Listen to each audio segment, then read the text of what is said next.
Վերջին շրջանում քննարկման լուրջ տեղիք է տվել դատարաններում կիրառվող նոր կարգավորումները, դրանց տարբեր մոտեցումներն ու դրանցից բխող հնարավոր խնդիրները։ Աշտարակի նստավայրում տեղի ունեցած միջադեպը, որտեղ փաստաբանը չի կարողացել մասնակցել դատական նիստին, զննություն անցնելուց հրաժարվելու պատճառով առաջին դեպքը չէ։ Այս միջադեպը հերթական անգամ հարցեր է բարձրացրել թե իրավական ընթացակարգերի միատեսակության, թե մասնագիտական իրավունքի պաշտպանության վերաբերյալ։ Մի կողմից դատարաններում անվտանգության ապահովման անհրաժեշտությունն է, մյուս կողմից փաստաբանական գործունեության անխոչնդոտ իրականացման իրավունքը։ Որտեղ է անցնում այդ սահմանը եւ որտեղ գործում կարգավորումները։ Կիրառվում են արդյոք այդ կարգավորումները հավասարապես բոլոր դատարաններում, թե ոչ։ Այս թեման արդեն արձագանք է ստացել տարբեր շրջանակներում, փաստաբանների, իրավապաշտպանների եւ պետական մարմինների կողմից։ Մինչ կողմերը ներկայացնում են իրենց դիրքորոշումները, կարևոր է հասկանալ, ինչ է տեղի ունեցել իրականում, ինչ իրավական հիմքեր կան եւ ինչ հետևանքներ կարող են ունենալ նման դեպքերը ողջ համակարգի համար։ Այս թեման հիմք հանդիսացավ, որպեսզի մենք անդրադառնանք, թե փաստաբանները արդյոք կարող են ենթարկվել զննության եւ որ դեպքերում են պարտավոր։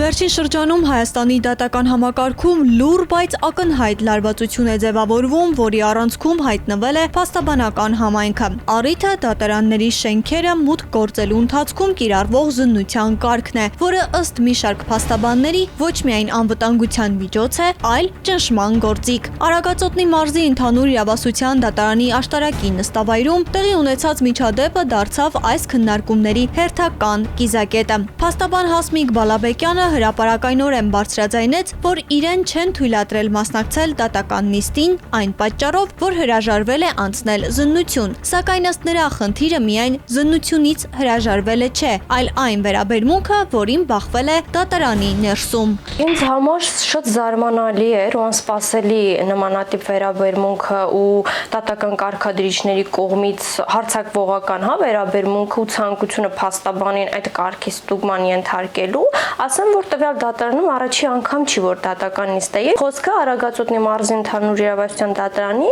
աշտարակի նստավայրի մասին էր,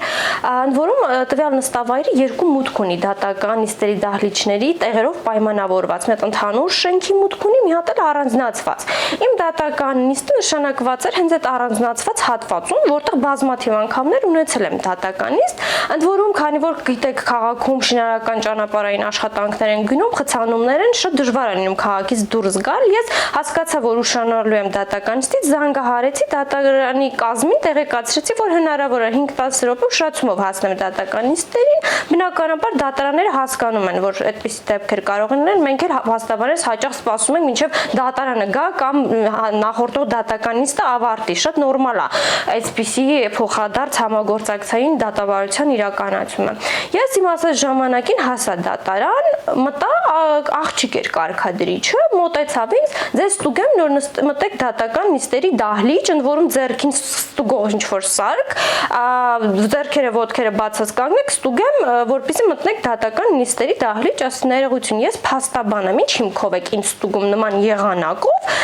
միանգամից վրդովվեց, կա այդպիսի որոշում, ԲԴԽ-ի որոշում, հենա պատին խփած նայեք, 50 թե 55-րդ որոշումն է, ես պիտի ձեզ ստուգեմ։ Ի պատասխան փաստաբանի առարկությանը կարգադրիչները ուղղորդել են վերջինիս անցնել գլխավոր մուտքով։ Իսկ մինչ այդ, ինչպես ներկայացնում է փաստաբանը, դատավորին տեղեկացրել են, որ ինքը հրաժարվել է զննություն անցնելուց եւ պարզապես հեռացել է։ Ես համաձայն չեմ թույլ տալիս ինձ նման եղանակով ստուգել,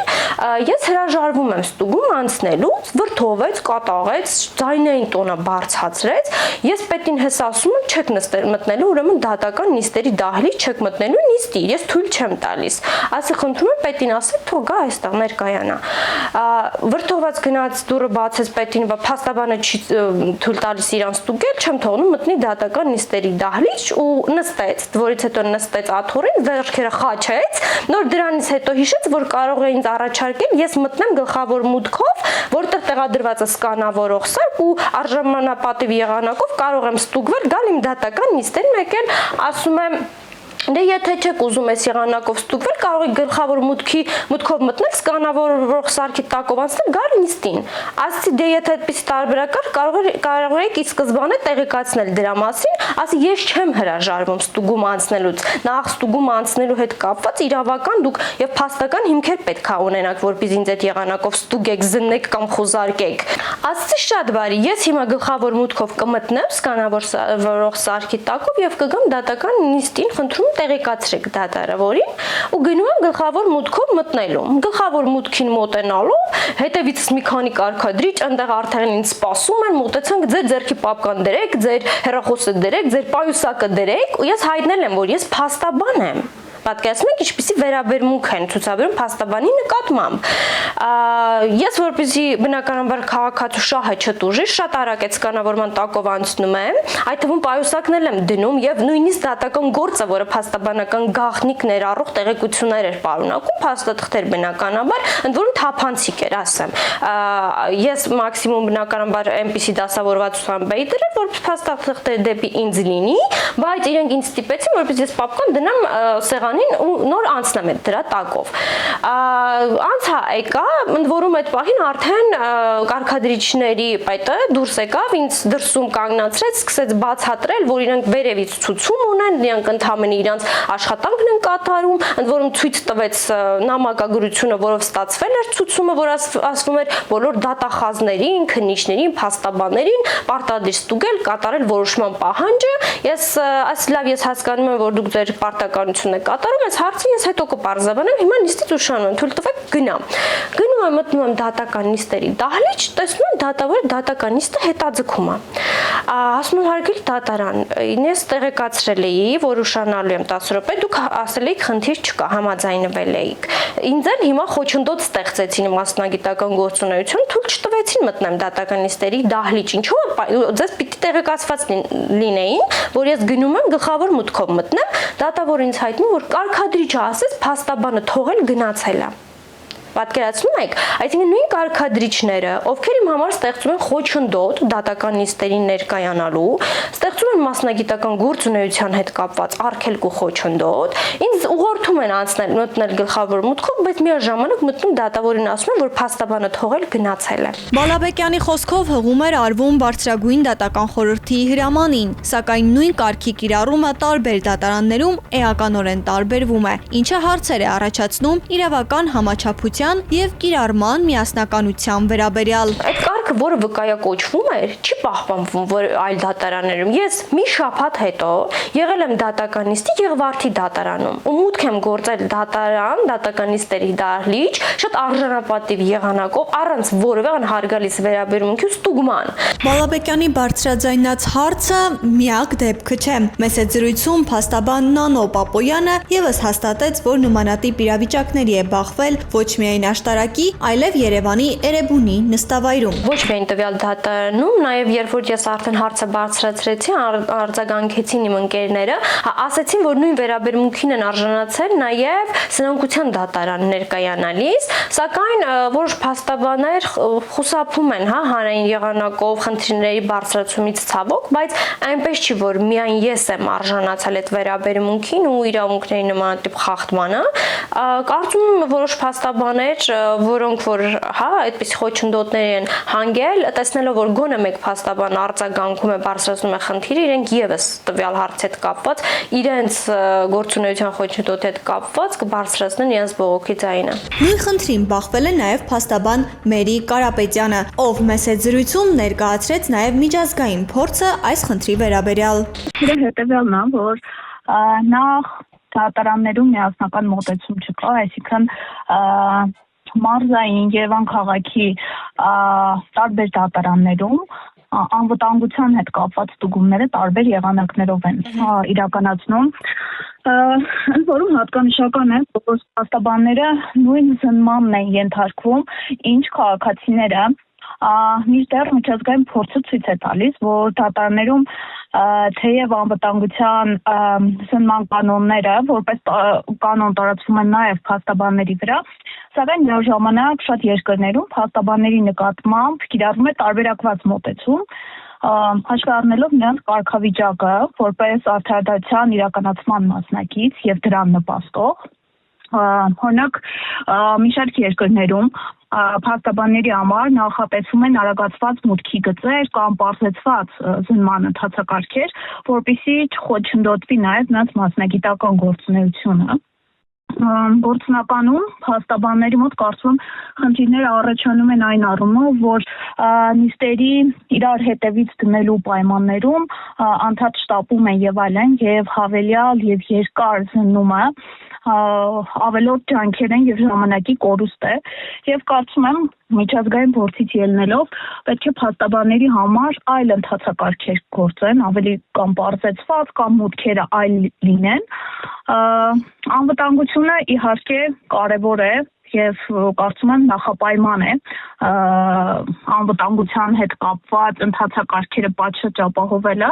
բայց դա նույն եղանակով չպետք է իրականացվի փաստաբանների հետ եւ կարծում եմ որոշակի առումով գուցե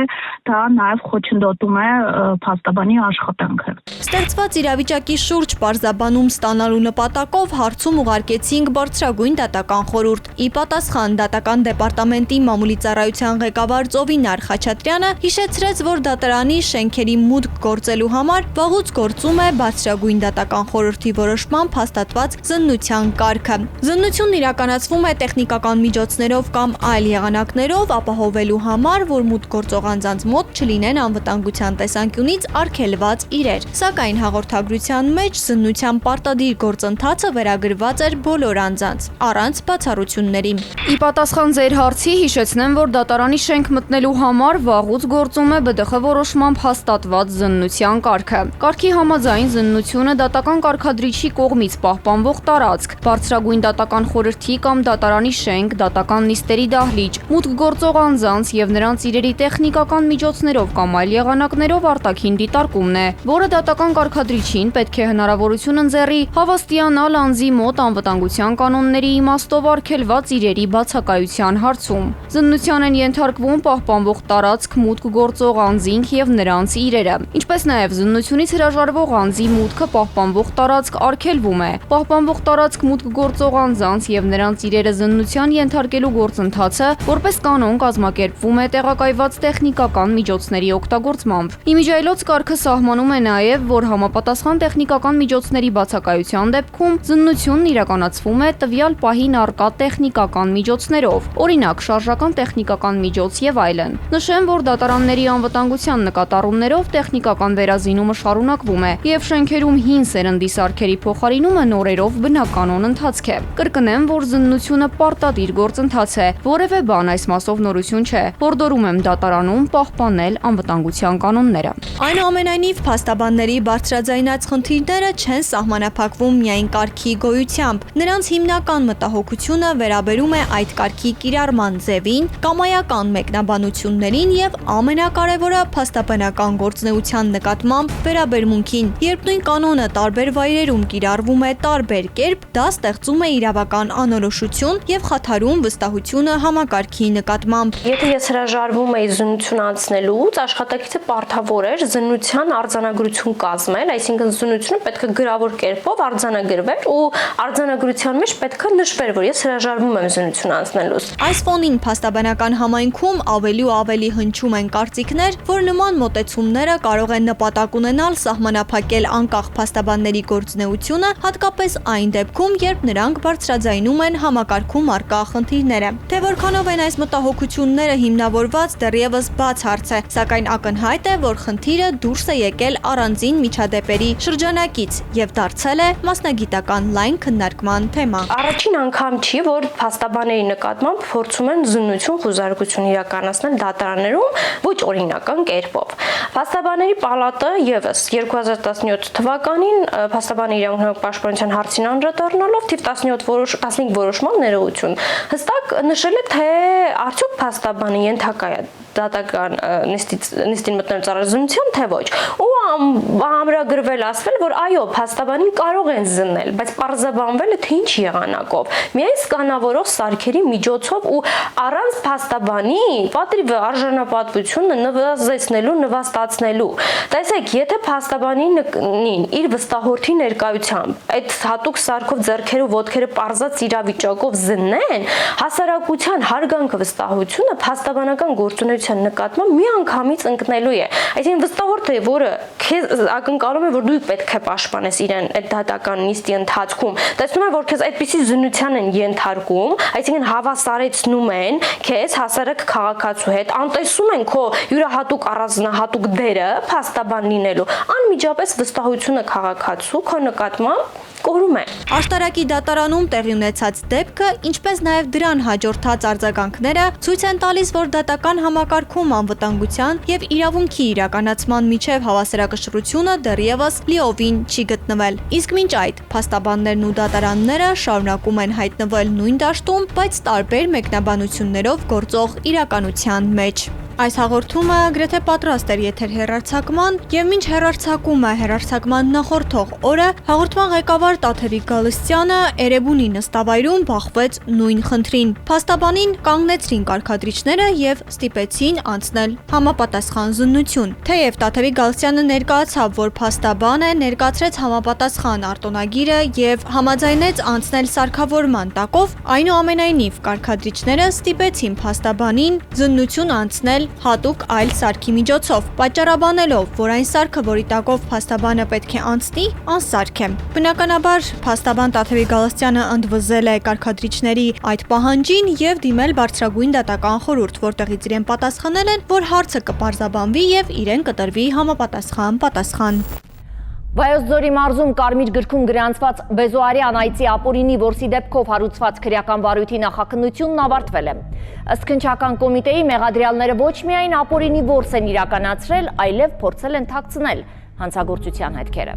Վայոց ձորի լեռնային գոտիներում տեղի ունեցած հերթական ապօրինի որսի դեպքը կրկին բարձրաձայնում է բնապահպանական հանցագործությունների խորքային խնդիրների մասին, ցույց տալով ոչ միայն առանձին անձանց անօրինական վարքագիծը, այլև համակարգային բացերը վերահսկողության կանխարգելման եւ հանրային գիտակցության մակարդակում։ Վայոց ձորի մարզի բնակիչն իր երկու ընկերների հետ 2025 թվականի հոկտեմբերի վերջին ուղևորվել էր Վայոց ձորի մարզի Մոզրով բնակավայրի հարակից Զաֆարի ձոր տարածք, հայտարարելով, թե նպատակ ունեն որսալ քարակաքավ, սակայն այս չակերտավոր որսը վերածվել է Հայաստանի կենսաբազմազանության համար լուրջ հարվածի։ Ապօրինի ձեռք բերված ակոսափող հրազենով քաղաքացին սպանել է Բեզոարյան այծ, որը ներառված է Կարմիր գրքում եւ գտնվում է պետական հատուկ պահպանության տակ։ Նույն օրը ժամը 19:00-ի սահմաններում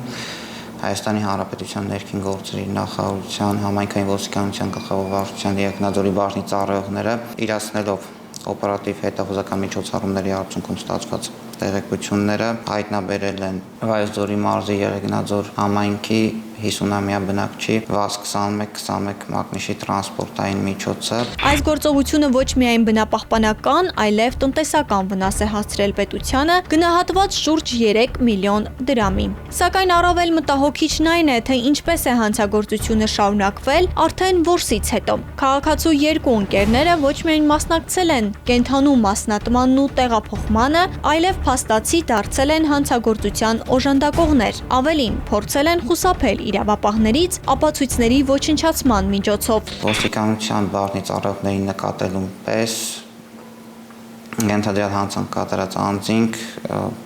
մասնավորապես Երկնաձոր քաղաքի 36-ամյա եւ 35-ամյա բնակիչները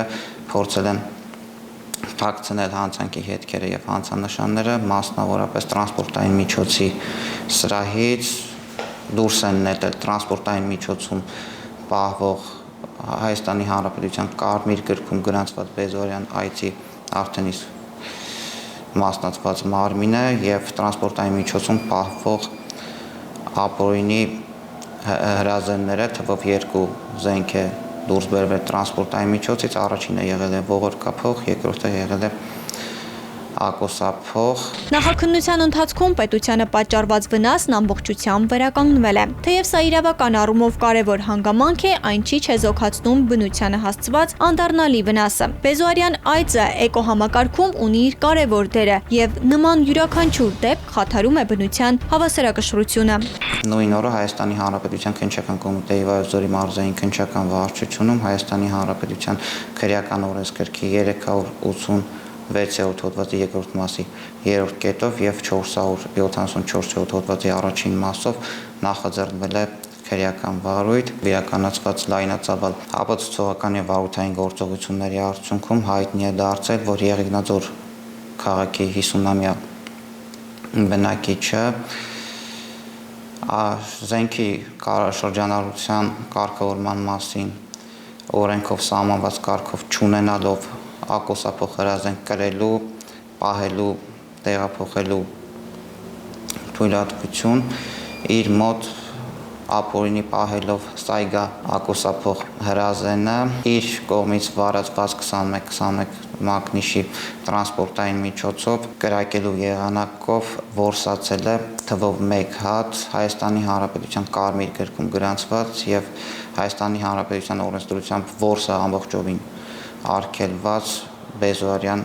այծ։ Հարուցված մեղադրանքները ընդգրկում են ինչպես ապօրինի որսը, այնպես էլ ապօրինի զենքի շրջանառությունը եւ հանցագործությանը աջակցելը, ինչը վկայում է, որ գործը դիտարկվում է բազմաշերտ իրավական գնահատականով։ Եղեգնաձոր քաղաքի 50-ամյա բնակչի նկատմամբ Հայաստանի Հանրապետության քրեական օրենսգրքի 386-րդ հոդվածի 2-րդ մասի 3-րդ կետով, ինչպես նաև քրեական օրենսգրքի 335-րդ հոդվածի առաջին մասով հարուցվել է հանրային քրեական հետապնդում, միջնորդություն է ներկայացվել Արարատի եւ Վայոց ձորի մարզերի ընդհանուր իրավասության դատարան վերջինիս նկատմամբ վարչական հսկողությունը որպես խափանման միջոց կիրառելու վերաբերյալ, որը ամբողջությամբ բավարարվել է 50-ամյա մեղադրյալը մինչև այս պահ գտնվում է վարչական հսկողության ներքո, գործը մեղադրական եզրակացությամբ ուղարկվել է հսկող դատախազին այն հաստատելու եւ դատարան ուղարկելու նպատակով։ Նշեմ, որ զենքի պահպանության կանոնները խախտելու եւ դրա հետևանքով ծանր հետևանք առաջանալու դեպքի առթիվ նախաձեռնվել է նոր քրեական վարույթ Հայաստանի Հանրապետության քրեական օրենսգրքի 337-րդ հոդվածի առաջին մասով, որի նախաքննությունը դեռևս ընթանում է։ Երբ վտանգված տեսակների ոչնչացումը դիտվում է որպես ճակերտավոր որսի հաջողություն, խնդիրը արդեն դուրս է գալիս անհատական պատասխանատվության շրջանակներից եւ դառնում է մշակութային եւ կրթական մարտահրավեր։ Բնապահպանական հանցագործությունները պարզապես օրենքի խախտումներ չեն, դրանք հարված են երկրի բնական ժառանգությանը, ապագա սերունդների իրավունքներին եւ էկոլոգիական կայունությանը։ Եվ որքանով էլ իրավական համակարգը արձագանքի նման դեպքերին առանց հանրային գիտակցության բարձրացման նման պատմությունները կարող են կրկնվել։ Մարտի 17-ի գիշերը Մայրաքաղաքում հերթական բռնության դեպքն է արձանագրվել։ Ոստիկանության իրականացրած օպերատիվ գործողությունների արդյունքում պարզվել է, որ Արգիշտիի փողոցի շենքերից մեկի բակում մի խումբ անձիկ հարձակվել են անձի վրա, ծեծի ենթարկել եւ հափշտակել բջջային հեռախոսը։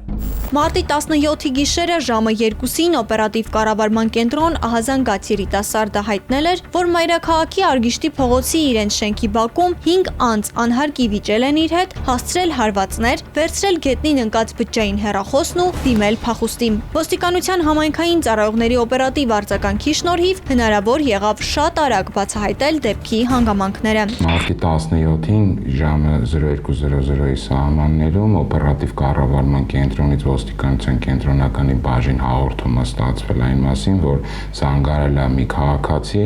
եւ հայտնել, որ Երևան քաղաքի Արգիշտի փողոցում իրեն մոտեցել 4-ից 5 երիտասարդներ, սկսել են վիճել իր հետ, հասցրել են հարվածներ եւ գետնից վերցնելով իր բջջային հեռախոսը դիմել են փախուստի։ Իրավապահների փոխանցմամբ վիճաբանությունը ըստ էության ծագել էր անհարկի առանց որևիցե լուրջ պատճառի։ Ուժեղ քաղաքացին հայտնել է, որ առանց ինչ որ պատճառի անհարկի մոտեցել են իրեն, փորձել են զրուցել, հստակ պատճառ չի հավելել, որի ընթացքում վիճաբանություն է առաջացել, վիճաբանությունից հետո հարվածներ են հասցրել մարմնի տարբեր հատվածներին, որի ընթացքում գետին այն ձեռքից բջջային հեռախոս ընկել է գետին, վերջիններից վերցրել են ու դիմել են փախուստ։ Դեպքի առթիվ նախաձեռնվել է քրեական վարույթ։ Դեպքի կապակցությամբ նախաձեռնվել է ֆիզիկական ներգործություն եւ կողոպուտ հատկանիշներով քրեական վարույթ,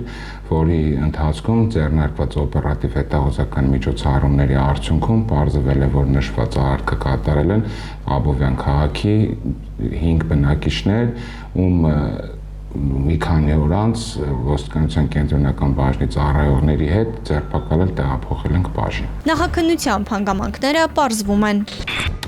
Ծանուցում։ Հանցանքի համար մեղադրվողը համարվում է անմեղ, քանի դեռ նրա մեղավորությունն ապացուցված չէ Հայաստանի Հանրապետության քրեական դատավարության օրենսգրքով սահմանված կարգով դատարանի օրինական ուժի մեջ մտած դատավճռով։ Իսկ այս պահին կարևոր է իմանալ էջն է։ Առողջության ապահովագրությունը մեր օրերում դարձել է ոչ միայն սոցիալական պաշտպանության կարևոր բաղադրիչ, այլև յուրաքանչյուր քաղաքացու կյանքի որակի վրա անմիջական ազդեցություն ունեցող համակարգ։ Ինչպես է գործում ապահովագրության մեխանիզմը, ինչ փոփոխություններ են սպասվում ոլորտում եւ ինչպես է կառավարվում ռիսկերը։ Առողջապահության համընդհանուր ապահովագրության հիմնադրամի հատուցումների կառավարման եւ ռիսկերի մեթոդաբանության բաժնի ղեկավար Նաիրա Ավետիսյանի հետ հենց այս հարցադրումներին ենք այսօր պատասխանելու։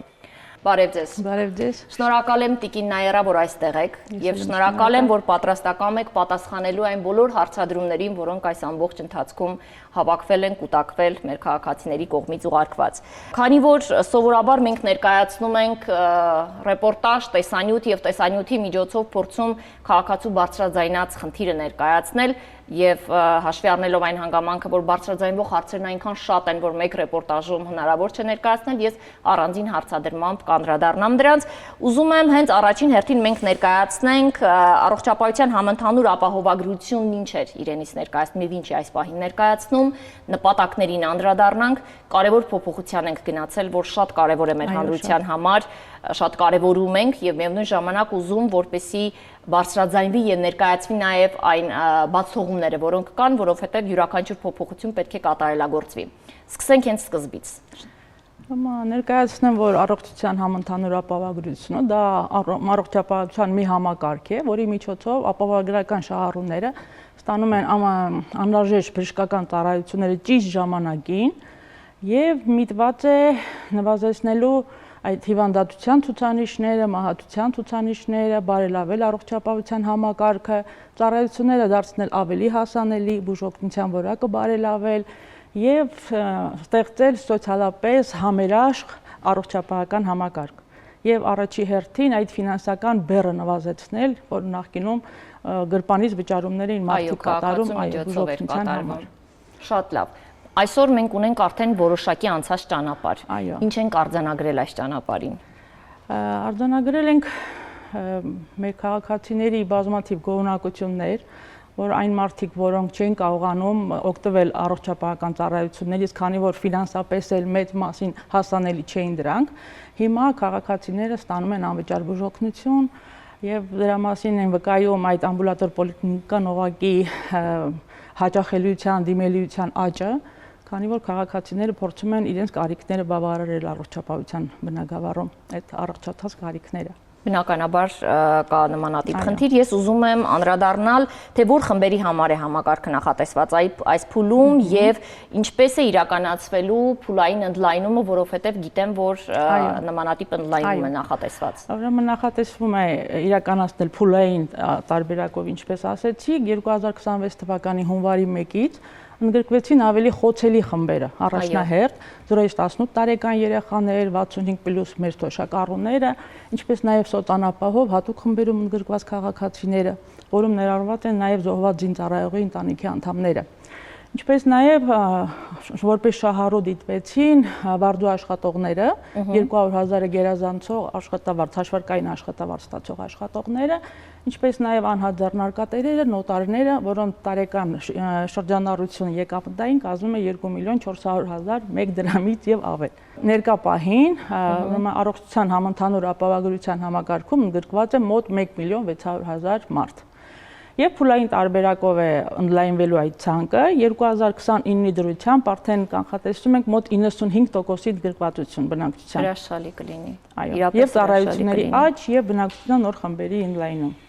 Մենք զգում ենք փոփոխություններ եւ զգալի փոփոխություններ են, այ որպեսի չստացվի, որ քաղաքացիները զանգահարում են եւ մշտապես դժգոհություններ եւ խնդիրներ են ներկայացնում։ Ես ուզում եմ մատնանշել, որ մեր խմբագրություններ զանգահարել մի քաղաքացի եւ ասում էր, որ երկու աչքերին կատարախ տեսակի հիվանդություններ եւ փաստորեն այս փոփոխությունից հետո հնարավորություն է ունեցել երկուսն էլ վիրահատել եւ թոշակառուներն են, որ հնարավորություն չեն ունեցել օգտվելու։ Այո, եւ շնորհակալություն էր հայտնում, բնականաբար տեսանելի են փոփոխությունները եւ բնականաբար կային խնդիրներ, որոնք պետք է բարձրաձայնել եւ որոնց մասին պետք է տեղյակ պահել։ Օրինակ, ունեցել ենք զանգ, որի ընթացքում քաղաքացին նշել է, որ այն դեղորայքը քիմիոթերապիայի համար նախատեսված, որն ընդգրկված է ցանկում, որը պետք է ապահովի այս փաթեթի շրջանակում, իրեն հրաժարվել են տրամադրել, նշելով, որ փաստացի նման դեղորայք չկա, հաստատված չի, գնացուցակը հաստատված չի, այ երբ քաղաքացին նմանատիպ պատասխան է ստանում եւ մենք վստահություն ունենք օրինակ, որ այդ դեղորայքը հենց ցանկում ընդգրկված դեղորայք է, հաստատված է։ Ինչ քայլ պետք է անի քաղաքացին խնդիրներից խուսափելու համար։ Խնդիրներից խուսափելու համար նախ ներկայացնեմ, որ Առողջության համընդհանուր ապահովագրության այդ հիմնադրամի հոգաբարձուների խորհրդի կողմից հաստատված է դեղորայքի ցանկը, սահմանված են բոլոր գները, եթե համավճար է սահմանված, դա էլ է սահմանված այդ որոշման մեջ եւ այդ փաստաթուղթը տեղադրված է uhiv.am համընդհանուր ապահովագրության հիմնադրամի պաշտոնական կայքեջով։ Ես կխնդրեմ, որպեսզի մեր ռեժիսորը հենց այս պահին էկրանների վրա ներկայացնի այդ կայքը եւ հնարավորություն տա, որպեսզի քաղաքացիները օգտվեն։ Նշված է դեղորայքը տրամադրված է, ցանկը հաստատված է, եթե ինչ որ մի խնդիր կլինի անհատական մոտեցման դեպքում կարող են զանգ տալ 886 հիմնադրամի թեժ գծին այսպես կոչված եւ մենք անհատական մոտեցմամբ գործին ընթաց կտանք։ Շատ լավ։ Կրկին անգամ պետք է խնդրեմ, որպեսզի նաև հեռախոսահամարը ներկայացվի, որովհետև այս պահին խոցելի խմբում գտնվող կամ այնպիսի իրավիճակում գտնվող անձանց, ովքեր չգիտեն, թե առաջացող խնդիրների վերաբերյալում պետք է ահազանգեն, բնականաբար կարող են օգտվել այս հեռախոսահամարից, ներկայացնել խնդիրը, որովհետև մենք հասկանում ենք, որ այս համակարգը եւ այս փոփոխությունը ոչ միայն քաղաքացիների համար է փոփոխություն, այլ նաև բուժ հիմնարկների, ովքեր պետք է ադապտացվեն, ովքեր պետք է հստակ հասկանան, թե ինչ գործառույթներ ունեն իրականացնելու։ Խնդիրներ կան, պետք է շտկելով գնանք առաջ, քայլ, օր-օրի ավելի բարելավելով մեր համակարգը։ Շատ լավ, Տիկին Ավետիսյան, դուք ինքներդ ահազանգ, համակարգը ահազանգ ստացել է եւ ամենաշատ հնչող հարցադրումներն ու թերությունները, որոնք բարձրաձայնվել են այս ընթացքում, որոնք են եղել։ Ամենաշատ տրվող հարցերը ապահովագրավճարների հետ կապված հարցերն են, որ եթե մարդը եւ շահառու է եւ ինչ որ մի սոցիալական խմբում եւ իր աշխատավարձից 200,000 դրամ ավել ստացող նաեւ շահառու է հանդիսանում, թե ոնց պետքա հետ վերադարձ կատարվի։ Եվ բնական է, որ առաջնահերթությունը տրվում է սոցիալական կարգավիճակին եւ դիմում է ներկայացնում, դիմումի ձևն էլ էլի մեր պաշտոնական էջում տեղադրված է, դիմում է ներկայացնում եւ հետ վերադարձ է արվում իր հաշվին այդ գումարները։ Շատ լավ։ Մեկ հարցադրում կրկին քաղաքացուց, ով մատնանշում է, որ երկու տեղ է աշխատում, առաջին տեղը ստացել է միշտ 150,000 դրամ եւ չի գերազանցել 200,000 դրամը, սակայն նոյեմբեր ամսվա ընթացքում պարգևավճար է ստացել եւ փաստորեն այդ պարգևավճարի պատճառով հայտնվել երկրորդ գործատուի մոտ կրկին ապահովագրավճար վճարող սուբյեկտ է համարվել։ Այս պարագայում կան կարգավորումներ, թե նա եւս պետք է սպասի, որ այդ 1 տարին լրանա, հետո դիմում։ Ոչ, կարգավորումը կա, ուղղակի երկու տեղից էլ ապահովագրավճարը հետ կպահվի, այսպես ասած, հետո 3 աշխատանքային օրվա մեջ հարկային մարմինը արդեն ֆիքսում է, որ երկու տեղից է գանձված այդ գումարը եւ հետ է վերադարձնում իր հարկային հաշվի համարին։ Շատ լավ, այսինքն այնպես չի, որ երկու տեղով էլ անձը ընդամենը մեկ տեղից։ Այդ հարցը կարգավորում է, որ մարմինը հարկային մարմինը հետ է վերադարձում։ Պետական եկամուտների կոմիտեն է կարգավորում։ Շատ լավ։ Ես ուզում եմ անցնել հաջորդ հարցին, ինչպես է ապահովելու ծառայությունների որակը եւ վերահսկվելու բուժհաստատությունների աշխատանքը այս համակարգի շրջանում, քանի որ մենք արդեն իսկ խոսեցինք խնդիրների մասին, որի հայտ է գալիս, ուզում եմ հասկանալ, թե ինչպես է այս գործընթացը կարգավորելու, կան հատուկ բաժիններ, ովքեր օրինակ արձանագրում են այդ թերությունները եւ փորձում անհատական մոտեցմամբ լուծել։ Խնդրեմ։ Իհարկե։ Որակը կարգավորվում է հետևյալ մի քանի մեխանիզմներով։ Առաջինը նշեմ, որ առողջապահության համընդհանուր ապահովագրության հիմնադրամը, այն բժշկական կազմակերպությունները, որոնք մատուցելու են ծառայություններ ապահովագրական փաթեթի շրջանակներում, կնքում են պայմանագրեր, որտեղ հստակ նշված են ծառայության տեսակները, մատուցման պայմանները, փոխհատուցման մեխանիզմները եւ միևնույն ժամանակ որոշակի պայմաններ են առաջ քաշվում բուժհաստատություններին, որ իրենք պարտադիր պետք է այդ պայմաններն ու պահանջները բավարարեն։ Սկսած կադրերից, սարքավորումներից, հագեցվածությունից, ենթակառուցվածքներից, եթե ինչ մասով բուժհաստատությունը այս պահանջներին չի բավարարում, պայմանագիրը ինչ որ սահմանափակ ծավալով է կնքվում կամ ընդհանրապես կարող է պայմանագիր չկնքվել։ Սա առաջի վերահսկման մեխանիզմը։ Երկրորդ մեխանիզմը, որ քաղաքացիները արդեն բուժօգնությունը ստանալու են գործելակարգերի եւ ուղեցույցների համաձայն, որտեղ հստակ նշված են ծառայության այն փաթեթը, որ պետք է հասանելի լինի քաղաքացուն։ Եվ այդ երրորդ կարևոր հանգամանքը, որ ընդհանուր մոնիտորինգներ են իրականացվելու եւ ուսումնասիրելու այդ բուժման ողջ ընթացքը, քաղաքացիների բարդությունների առաջացումը, կրկնակի հոսպիտալիզացիաների մակարդակը։ Եվ սրանք բոլորը բերելու են արդեն որակի վերահսկման մեխանիզմների նոր ներդրմանը եւ ավելի կատարելագործմանը։ Շատ լավ։ Եվ քանի որ մենք նշեցինք, որ արկա է հեռախոսահամար, որտեղ քաղաքացիները կարող են զանգել եւ նշել այն խնդիրների մասին, որոնք իրենք արձանագրում են փաստացի պրակտիկ առնչվելով յուրաքանչյուր դեպքում առանձին։ Նաև նշեմ կներեք էլեկտրոնային հասցեն info@yuhip.am, որտեղ էլի կարող են տվյալները ամբողջությամբ մեր էկրաններին կհայտնվեն, այս պահին գուցե նույնպես ռեժիսորը հնարավորություն ունենա ցուցադրելու եւ հայտնվելը բնականաբար կօգնի, որպեսզի քաղաքացիները կարողանան ճիշտ կողմնորոշվել։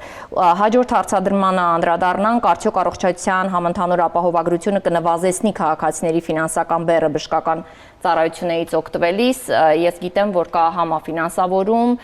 եւ որ դեպքերը դրանք կարող են լինել որոշակի ծառայությունների մասով է իհարկե օգտագործվում, բնականաբար քաղաքացին պետք է տեղեկացված լինի եւ բնականաբար պետք է իմանա, որպեսզի խուսափի նաեւ շահարկումից, որովհետեւ բացառություն չէ, որ օրինակ իրեն կարող են ասել, որ անկախ սրանից, օրինակ մի մասը դու պետքա վճարես, բայց արդյոք այդ ծառայությունը համաֆինանսավորման մեջ է ընդգրկված, թե ոչ, այստեղ է, որ քաղաքացին պետք է մեր կողմից ներկայացված կայքում այդ փնտրտուքը իրականացնի։ Մինչև համընդհանուր առողջապահության ապահովագրության ներդրումը պետական պատվերի շրջանակներում միայն սոցանապահով հատուկ խմբերում ընդգրկված անձինք էին օգտվում անվճար բժշկական օգնության ծառայություններից։ Եվ նվազագույն փաթեթի շրջանակներում որոշակի ծառայությունների մասով ամբողջ ազգաբնակչությունը։ Իսկ առողջության համընդհանուր ապահովագրության ներդրումից հետո արդեն մեր այդ ամբողջ ընդգրկված 1.600.000 քաղաքացիները արդեն հնարավորություն ունեն ստանալու առողջապահական ծառայություններ առանց լրացուցիչ ֆինանսական բեռի ավելացման։ Իրենք վճարում են ապահովագրավճար եւ որոշակի ծառայության մասով համավճար։ Եվ բուժօգնության այդ ծառայությունները կարող են իրենց հասանելի են անհետաձգելի վիճակներում, պլանային դեպքերում եւ ճիշտ ժամանակին կարող են իրենք ստանալ իրենց անհրաժեշտ բժշկական օգնությունը եւ խուսափել հետագա բարդություններից։ Այո, եկեք մի փոքր խոսենք այն մասին, թե այս համակարգում ինչտեղ եւ նշանակություն ունեն պետական եւ մասնավոր բուժհաստատությունները եւ կա տարբերակում, օրինակ քաղաքացիներ, դուք պետք է գնաք պետական հիմնարկներ, որպեսզի օգտվեք այս փաթեթից, թե մասնավոր ընկերությունները եւս ներգրաված են։ Իհարկե նշեցիք, որ կատարվում է հետազոտություն եւս դրա հիման վրա է։ Ինչպես նշեցի, արդեն առողջապահության հիմնադրամը բժշկական կազմակերպությունների հետ կնքում է պայմանագրեր եւ այստեղ սեփականության ձևը կապ չունի։ Դա մասնավոր է, թե պետական է, անկախ սեփականության ձևից բժշկական կազմակերպությունների հետ կնքվում են պայմանագրեր եւ նույն պահանջներով, նույն պայմաններով։ Շատ լավ, հենց այստեղ է, որ մեր քաղաքացիները պետք է տեղեկացված լինեն եւ հստակ արձանագրեն, որ եթե դիմում եք մասնավոր բուժհաստատություն եւ այնտեղ ձեզ ասում են, օրինակ, որ մենք մասնավոր բուժհաստատություն ենք եւ չենք կարող ձեզ սպասարկել, հիշեք, որ դուք կարող եք այո ճշտել եւ իմանալ արդյոք այդ բուժհաստատությունը ունի պայմանագրային ընդգրկված է, այո թե ոչ։ Եվ այս հարցադրմանը պատասխանելուց հետո բնականաբար կկարողանաք կողմնորոշվել, թե որ բուժհաստատություն կարող եք դիմել։ Եվ նշեմ նաեւ, որ բացառությամբ անհետաձգելի դեպքերի, որոնք ուղեգրումը չի պարտադիր ուղեգրում ԱՊ-ի կողմից, այլ կարող են ընդունարանի բժշկի շտապօգնության ուղեգիր հիմք հանդիսանալ հոսպիտալիզացման։ Եթե քաղաքացու համար արդեն կա էլեկտրոնային ուղեգիր, որը լրացվել է ամբուլատոր պոլիկլինիկական կազմակերպության կողմից, քաղաքացին ազատ է իր ընտրության մեջ։ Ինքը կարող է ընտրել այն բժշկական կազմակերպությունը, որտեղ ինքը ցանկանում է բուժօգնություն ստանալ։ Շատ լավ։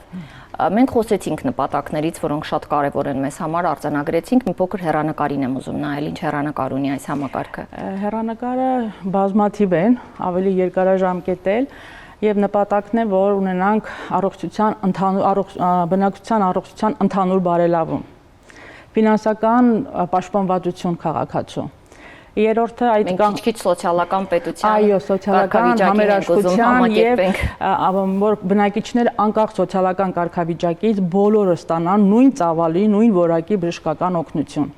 Այնուհետև այդ կանխարգելիչ հետազոտությունները մեծ դեր ունեն մեր ապահովագրական փաթեթում, մեծ ծավալ են զբաղեցնում եւ այս կանխարգելիչ հետազոտությունները մեզ թույլ կտան հիվանդությունները հայտնաբերել վաղ փուլերում եւ խուսափել հետագա բարդություններից եւ ելքը ավելի բարենպաստ կլինի։ Ինչպես նաեւ ուզում ենք ստեղծենք կայուն, արդար եւ արդյունավետ առողջապահության համակարգ, որտեղ գերակա է քաղաքացու առողջությունը։ Շատ լավ։ Եվս մեկ հարցադրում, քանի որ մենք այսպես հիմնական, այսպես առաջնային քայլերի հաջորդականությունը սկսում է հենց պոլիկլինիկաներից, ուզում եմ հասկանալ, արդյոք մենք ունենք այն ռեսուրսները, այն պատրաստվածությունը պոլիկլինիկաներում, ինչը հնարավորություն կտա, օրինակ, յուրաքանչյուր քաղաքացուն սպասարկել պատշաճ որակով, ճիշտ ուղղորդել, ուղեգրեր ուղարկել, նախապատրաստել այդ գործընթացները, վերապատրաստման ինչ-որ գործընթացներ կատարվել են, թե ոչ, պատրաստ են մեր պոլիկլինիկաները այս հեղաշրջմանը։ Այն առումով են պատրաստ, որ շատ բարձրացվել է պոլիկլինիկայի դերը առաջնային օղակի, այդ թվում նաև ընտանեկան բժիշկ, մանկաբույժ, թերապևտ եւ այդ առողջապահական փաթեթի օգտվելու գործընթացի առաջնային օղակը համարվում է պոլիկլինիկան, ԱՊ բժիշկը։ Եվ առաջնահերթ քաղաքացին պետք է բուժօգնության դիմելու այդ ընթացակարգը սկսի հենց այդ օղակից։ Այնքանով են պատրաստված, որ մի նորամուծություն է արվել այդ առողջապահության համընդհանուր ապահովագրության մեջ, որ քաղաքացին ոչ միայն պետք է դիմի իր տարածքային պոլիկլինիկայի նեղ մասնագետին, որ արդեն առաջնային օղակի բժիշկ ուղեգրում է, այլ ունի լայն հնարավորություն ընտրության։ Ինքը կարող է նաև հիվանդանոցային հաստատություններում աշխատող բժշկական այդ նեղ մասնագետներին դիմի եւ իր պոլիկլինիկային ազատ ընտրություն կա այդ մասով եւ այն մասը, որը ասենք բաց է պոլիկլինիկայի մասով կարող են լրացնել հիվանդանոցային նեղ մասնագետները։ Այո, դա շատ կարևոր է։ Այո, շատ կարևոր հանգամանք է եւ քաղաքացիները կարող են արդեն այդ նեղ մասնագետներին դիմել։ Ուղեգրի արկայության դեպքում բազմաթիվ քաղաքացիներ, ովքեր մինչ այս փոփոխությունները իրենց պոլիկլինիկաների տեղը չգիտեին եւ չէին դիմել, հիմա արդեն դիմելիությունը շատ ավելացել է։ Շատ լավ, ամփոփելով մեր զրույցը ուզում եմ նախանշել այն հերթական քայլերը, որոնք դեռ պետք է կատարվեն, փոփոխությունների շղթան, որոնք արդեն գծագրվել են նախարարության կողմից եւ առհասարակ ուղերձ մեր հանրությանը։ Փոփոխությունները դե ինչպես նշեցինք, հունվարի 1-ից է ներդրվել եւ ինչպես ցանկացած նոր սկսվող գործ լիքը անելիքներ կան, լիքը փոփոխություններ կան, որ պետք է արվել։ Մենք ընթացիկ այդ աշխատելով, փոփոխելով քաղաքացիների եւ շատ մեծ, ասեմ, դերակատարություն ունի այս օղակում քաղաքացին եւ իր բուժառուն, իր դիրքորոշումները, իր նկատառումները, իր բողոքները ինքը հայտնելով շատ մեծ օգնում է եւ մենք տեսնում ենք թերացումները որ մասում են, որտեղ պետք է շտկումներ իրականացվի։ Եվ քաղաքացու ձայնը շատ լսելի է եւ արձագանք է ստանում։ Այնպես չի որ ցանկացած զանգ արձագանք է ստանում, մենք հետևողական ամեն զանգի հետևից գնում ենք, որ շտկենք բոլոր թերությունները։ Եվ առաջիկայում, ինչպես նշեցի, նախատեսվում է ինչպես բնակչության այդ խմբերը ավելացնել, ներգրավել փաթեթի որպես շահառու հանդիսանան, նաև ծառայությունների մասով որոշակի ծառայություններ պետք է ավելանան փաթեթի շրջանակներում փոխհատուցման ենթակա։ Անելիքներ կան, դրական տեղաշարժ, հիմա պետք է արձանագրենք այն փաստը, որ մեր քաղաքացիները արդեն ֆինանսապես պաշտպանված են, կանխատեսելի է իրենց բուժօգնությունը եւ կարող են ժամանակին եւ արդյունավետ բուժօգնություն ստանալ։ Հրաշալի, շնորհակալ եմ ձեզ։ Ես էլ Ես մեր շնորհակալ։ քաղաքացիներին ուզում եմ հիշեցնել, որ հենց այս պահին կրկին անգամ էկրաններին հայտնված հեռախոսահամարին եւ տվյալներով կարող եք կապ հաստատել, ձեզ հուզող հարցերը ներկայացնել եւ պարզապես ներկայացնել թերևս այն խնդիրները, որոնց առնչվում եք, որովհետեւ հենց այստեղ մենք հենց նոր արձանագրեցինք, որ յուրաքանչյուր փոփոխություն բերելու է մի իրավիճակի, երբ երկուստեք առաջանալու են խնդիրներ, չլուծված հարցեր, մենք միասին ենք փորձելու այդ հարցերը լուծել։ Կլինեն հարցեր, կլինեն խնդիրներ, դուք կարող եք նաև կապնվել մեր հաղորդաշարի հետ եւ մենք ինքներս կփորձենք